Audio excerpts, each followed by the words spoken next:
Last April, soon after the joyful news that the church had acquired the Kirtland Temple, President Russell M. Nelson invited us to study the dedicatory prayer of the Kirtland Temple, recorded in section 109 of the Doctrine and Covenants.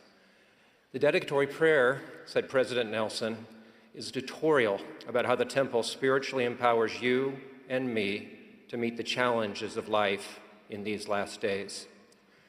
I am sure that your study of section 109 yielded insights that blessed you. This evening, I share a couple of things I learned as I followed our prophet's invitation.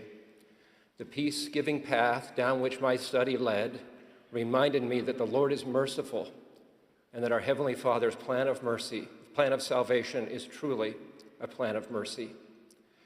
As you may be aware, newly called missionaries are encouraged to receive the temple endowment as soon as possible and to attend the temple as often as circumstances allow. Once endowed, they also may serve as temple workers before they begin missionary service. Time in the temple before entering the MTC can be a wonderful blessing for new missionaries as they learn more about temple covenants before sharing the blessing of those covenants with the world.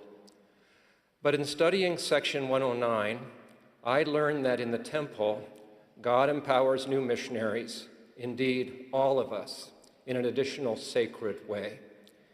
In the dedicatory prayer given by Revelation, Joseph prayed that when thy servant shall go out from thy house to bear testimony of thy name, the hearts of all people would be softened, both the great ones of the earth and all the poor, the needy, and the afflicted. He prayed that their prejudices may give way before the truth, and thy people may obtain favor in the sight of all, that all the ends of the earth may know that we, thy servants, have heard thy voice, and that thou hast sent us.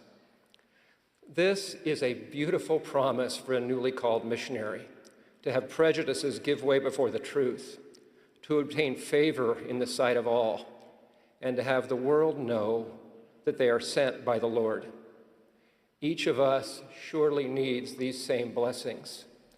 What a blessing it would be to have hearts softened as we interact with neighbors and co-workers. Now, the dedicatory prayer does not explain exactly how our time in the temple will soften others' hearts, but I am convinced it is bound up with how time in the house of the Lord softens our own hearts by centering us on Jesus Christ and his mercy. As I studied the Kirtland dedicatory prayer, I was also struck that Joseph again and again